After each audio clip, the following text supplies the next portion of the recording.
গত কয়েকদিন আগে যুক্তরাজ্যে ভয়াবহ দাঙ্গা হয়ে গেল। এই দাঙ্গার প্রধান টার্গেট ছিল মুসলিম কমিউনিটির লোকজন। দাঙ্গা পরবর্তী সময়ে মুসলিমদের মধ্যে একটি জরিপ চালানো হয়েছে। এই জরিপে অংশ নেওয়া 3/4 মুসলিম জানিয়েছেন তারা তাদের নিরাপত্তা নিয়ে উদ্বিগ্ন। ব্রিটেনে সংঘটিত এই উগ্র ডানপন্থী দাঙ্গার কারণে মুসলিমদের মধ্যে সিকিউরিটি কনসার্ন আগের চাইতে 60% বৃদ্ধি পেয়েছে। জানা গেছে মুসলিম উইমেন্স নেটওয়ার্ক প্রায় 200 জন মানুষের উপর এই জরিপ করেছে। এতে দাঙ্গার আগের এবং পরে যুক্তরাজ্যের মানুষ কতটা নিরাপদ বোধ করছে সেটা জানতে চাওয়া হয়। এতে প্রায় 75% বলেছেন যে তারা এখন তাদের নিরাপত্তা নিয়ে খুব চিন্তিত। অথচ দাঙ্গার আগে এই রেট ছিল মাত্র 16%। প্রায় 5 জনের মধ্যে একজন বলেছে তারা সাউথপোর্ট ছুরিকাঘাতের পর থেকে শত্রুতামূলক আচরণের সম্মুখীন হচ্ছেন। এই মামলায় হামলাকারীকে ভুল করে মুসলিম অভিবাসী হিসেবে চালিয়ে দেওয়া হয়। এরপর যুক্তরাজ্য জুড়ে সহিংসতা ছড়িয়ে পড়ে। এদিকে স্কাই নিউজ 2জন ব্রিটিশ মুসলিম নারীর সাথে কথা বলেছেন। এই 2 নারী লিভারপুলের আব্দুল্লাহ কুইলিয়াম মসজিদে ছিলেন।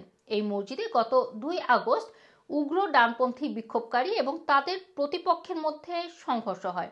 এই 2 নারীর একজন লীলা তামিয়া জানান, দাঙ্গার মধ্যে পড়ে যাওয়ায় ভলান্টিয়াররা সেখানে থাকা সবাইকে জানালা থেকে দূরে থাকার পরামর্শ দেন। এই সময় বাইরে থেকে মসজিদে ইট নিক্ষেপ করা হচ্ছিল।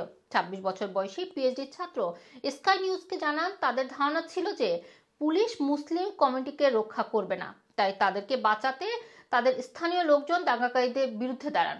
ওই দিন তার মতো অন্যান্য কমিউনিটির অনেক মানুষ মুসলিমদের এবং মসজিদটিকে রক্ষা করায় এগিয়ে এসেছিল। এদিকে দাঙ্গার পর ব্রিটিশ সরকারকে হেট ক্রাইম আইন আবারও অ্যাসেসমেন্ট করার আহ্বান জানিয়েছে মুসলিম উইমেন্স নেটওয়ার্কের চিফ এক্সিকিউটিভ ব্যারনেস শায়েস্তা গহির। তিনি মুসলিম বিদ্বেষ, মুসলিমদের বিরুদ্ধে ঘৃণা ছড়ানো এবং নির্যাতনের শিকার মুসলিমদের রক্ষায় এগিয়ে আসতে আইন পরিবর্তনের দাবি জানান।